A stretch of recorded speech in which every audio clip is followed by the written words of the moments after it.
Welcome back, everyone. Ready to dive into another fascinating book. Always excited to explore new worlds, so let's go. Awesome. So today we're taking a look at The Improvisers, a brand new fantasy novel from Nicole Glover.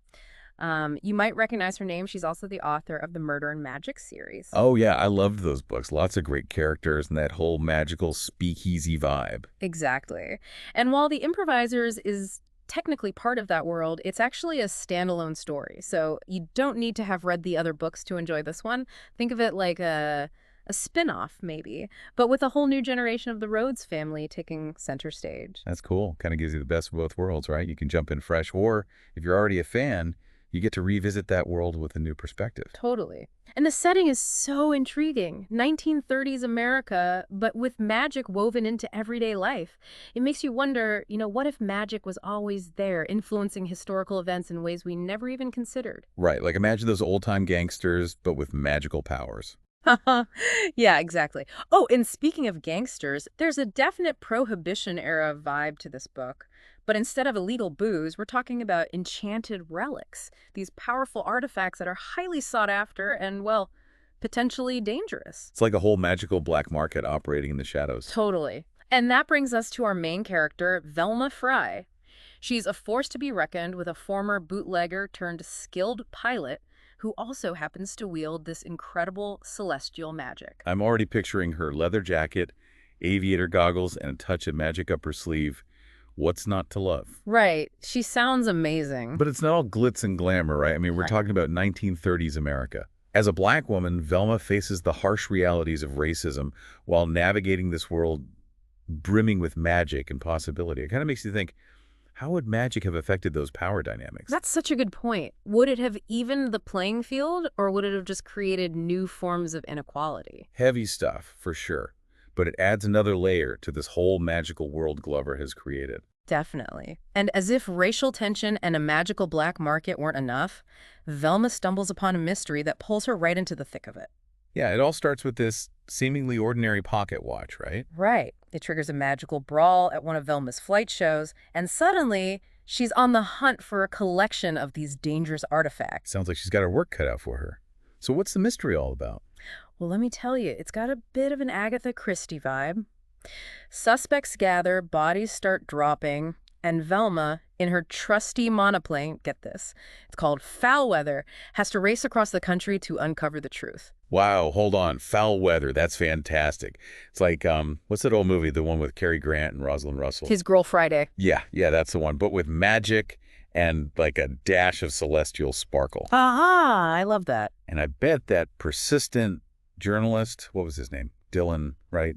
Dillon Harris. He's adding a bit of romance and tension to the mix. Oh, absolutely. Their dynamic is definitely something to watch. Think a classic enemies to lovers trope, but with a magical twist. It's a classic for a reason. Yeah. Works every time. You know, their clashing perspectives really make you think about how we all interpret the world so differently based on our own experiences and, biases. Hmm. Dylan's coming at it from this, like, fact-based journalistic perspective, while Velma's got her magic and intuition guiding her.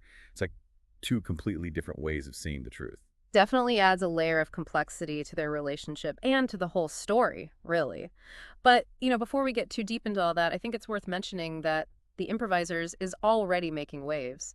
It's sitting at a solid 4.03 rating on Goodreads, which is pretty impressive for a brand new release. Yeah, not too shabby. And what I find interesting is that the reviews are all over the place. Some readers are loving the fast-paced plot and Velma's bold personality. Others, though, are finding the magical elements a bit much. Maybe even overshadowing the historical setting a little. Yeah, I saw a few of those too. And then Yeah. there were some who felt like they were missing some backstory, which, it makes sense considering this is a standalone within a larger series, Right. right? It's kind of like dropping in on a conversation midway through. You can still follow along, but you might not get all the inside jokes. Exactly. But, even with those mixed reactions, there's something about this book that's really capturing people's attention. I think it's that unique blend of historical fiction and fantasy that Glover does so well.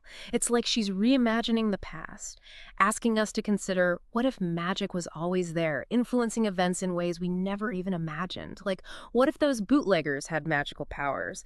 Or those flapper girls were casting spells under the moonlight? Wow. Yeah, it makes you look at history in a whole new light. And it makes you wonder, What other secrets are hidden beneath the surface of what we think we know? So many possibilities. And, Glover doesn't just stop at the surface level. She really dives into the social and political implications of magic in this era.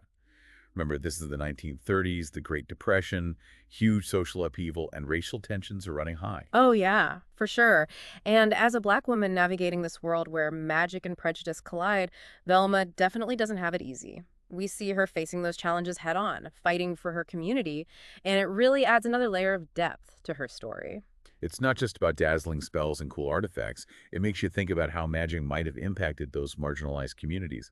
Imagine, what if magical abilities became another target for discrimination, on top of everything else they were already facing? Wow. Yeah, that's a heavy thought. But I think it's awesome that Glover is weaving those real world issues into this fantastical setting, making us think critically about the past and how it connects to the present. It's not just entertainment, it's making a statement. Absolutely. And a lot of reviewers picked up on that. Like Marcia, one reviewer who's an author herself, she was really drawn to that aspect of the novel. Mhm. She praised Glover for not shying away from depicting those struggles and how it adds depth and social relevance to the fantasy setting. Yeah, yeah, I remember that review. And speaking of reviewers, Courtney, another reader, really highlighted the enemies to lovers dynamic between Velma and Dillon. She called it compelling. Love how their relationship kind of unfolded against the backdrop of this magical mystery. Oh yeah, classic trope. It works so well here because they're coming from such different worlds, right? Dylan's this journalist all about facts and evidence, and Velma's working with magic and intuition.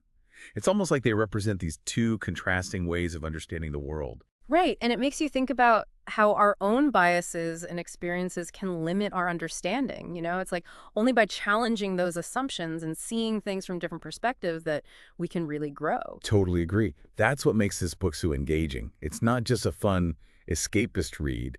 It actually makes you reflect on your own biases and how they might be shaping your worldview. Okay, I have to bring up Velma's plane again. Foul Weather. It's such a perfect name, just like her. A little unpredictable, adventurous, ready to take on any storm. And that plane is more than just a mode of transportation. It's a powerful symbol. Think about it. Velma's navigating this turbulent time in history, both literally, like flying through storms, and metaphorically, with all the challenges she's facing. Her plane represents that ability to rise above, to defy expectations, to chart her own course. Wow, I never thought of it that way. It adds a whole new layer of meaning to those scenes where she's soaring across the country, chasing down clues and facing danger head on. It also ties into that theme of innovation running throughout the book. Velma's blending magic and technology, using her plane to enhance her abilities and kind of push the boundaries of what's possible. Like, she's a precursor to modern-day innovators who are merging tech with human potential. That's a brilliant point. And let's not forget the mystery itself. Oh, man. Glover really keeps you on the edge of your seat. She throws in twists and turns, red herrings, all those aha moments that make you want to keep reading to the very end. I saw one review, Nathan Schmidt, I think, who said he was so hooked that he immediately wanted to check out the other books in the series after finishing this one. That's awesome. It shows Glover's skill in creating this multi-layered story that satisfies on different levels. You get the thrill of the mystery, those rich characters, and the thought-provoking exploration of social and historical themes. Yeah, she's really crafted something special, leaving readers wanting more. And she does it all while making this book work as a standalone, so you don't need any prior knowledge of this series to jump in and enjoy the ride. It's like she's welcoming new readers into this world with open arms, saying, come on in, there's magic and mystery to be found. Yeah, it's like a big open invitation to this world of magic and mystery. Hmm.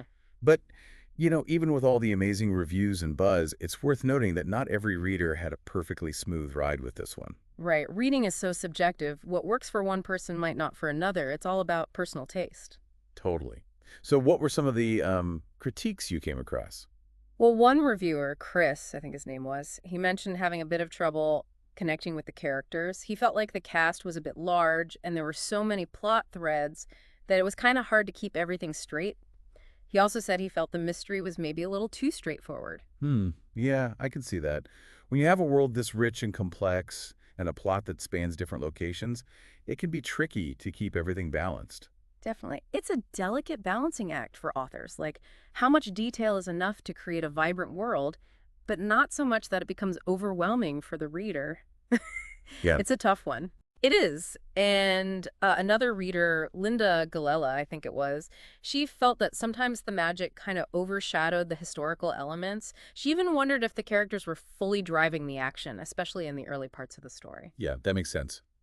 Blending genres can be really tough. If one element becomes too dominant, it can throw off the whole balance, even if that element is magic. Exactly. It's like adding too much spice to a dish. It overpowers everything else, even if you started with amazing ingredients.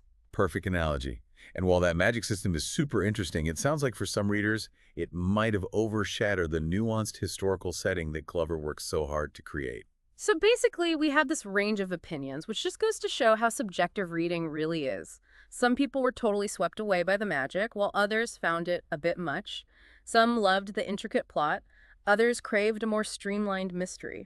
Right. And that's what makes these deep dives so fun. It's not about saying a book is good or bad. It's about exploring it from different angles, considering its strengths and weaknesses, and letting listeners decide for themselves. Exactly. So ultimately, the decision of whether or not to pick up the improvisers is up to you, dear listener. We've given you a glimpse into its world, its characters, its themes, but only you can decide if this particular blend of historical fiction, fantasy, and mystery is your cup of tea. And to help you make that decision, maybe consider this. We've seen Velma combine magic and technology to solve problems in her world. Could we, even without access to, celestial magic, apply a similar mindset in our own lives, like embrace that same spirit of improvisation, that outside-the-box thinking to tackle challenges in this ever-changing world? Such a great question. It reminds us that even without literal magic, there's still so much room for creativity, for innovation, for those aha moments that come from pushing boundaries and challenging what we think is possible. Exactly. We may not be able to conjure celestial powers, but we all have unique talents and perspectives to bring to the table. And who knows, maybe we can create a little magic of our own by thinking differently and working together to make a positive impact on the world. Couldn't have said it better myself. So there you have it, folks. Our deep dive into The Improvisers, a novel that blends magic, mystery, and a daring pilot who reminds us that even when facing tough times, we can improvise, adapt, and create something amazing. And if you're feeling inspired, we highly encourage you to check out The Improvisers for yourself. You might just discover your own inner improviser along the way.